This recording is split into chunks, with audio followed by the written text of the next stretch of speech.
Daniel Day-Lewis stitches together chilly fandom thread. By Brian Lowry, CNN. Updated 1859 GMT, 0259 HKT, December 22, 2017. CNN. If fandom thread truly does represent Daniel Day-Lewis' announced swan song from acting, he heads into retirement on a high note in terms of his performance.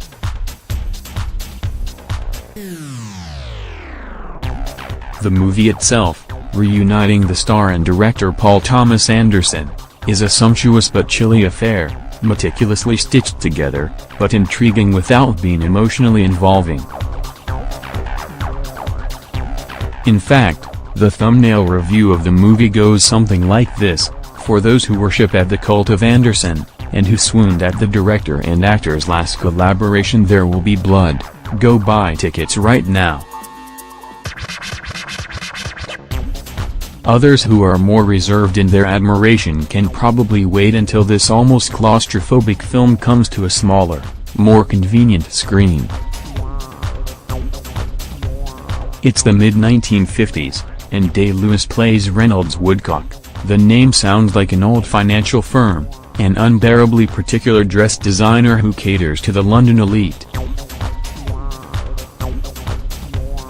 A self-described confirmed and incurable bachelor, is in the process of shedding the latest attractive muse in his life when he stumbles upon a waitress, Alma, Vicky creeps, and draws the wide-eye lass into his orbit. Before long, Alma is sharing a home with Reynolds and his imperious sister, Cyril, Leslie Manville, who is vital to creating an environment in which her brother can work, and in her own way, she's every bit as clenched and formidable. In a microcosm of the entire film, Alma's attempt to do something nice for him, by sending everyone out of the house and cooking dinner, goes completely awry, largely because he can't abide any change in his routine. Related, Daniel Day-Lewis reveals why he quit acting.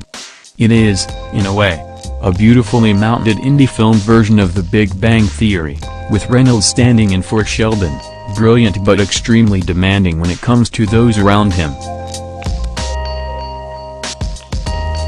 Anderson captures that with the loving, highly detailed looks at the garments that Reynolds designs and Johnny Greenwood's lush, florid musical score, which swells to crescendos and just as abruptly falls silent, reflecting the protagonist's mercurial moods and melancholy.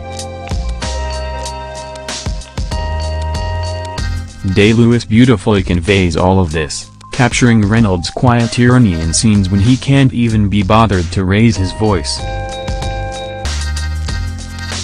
For Alma, it's a roller coaster existence of ups and downs, one that tests her resolve as she seeks to placate him and, on occasion, stand up for herself.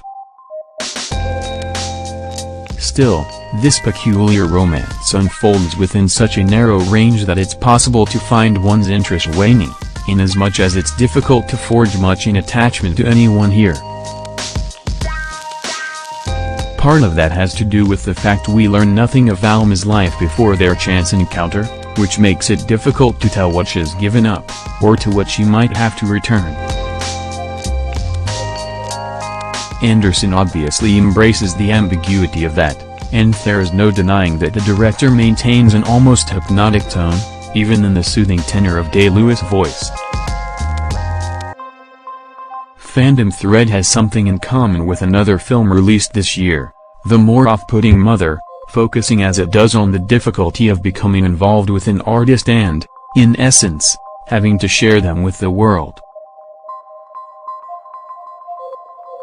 Yet while Reynolds' rarefied sphere is an interesting place to visit, it's not one, necessarily, that provides an equally powerful inclination to stick around.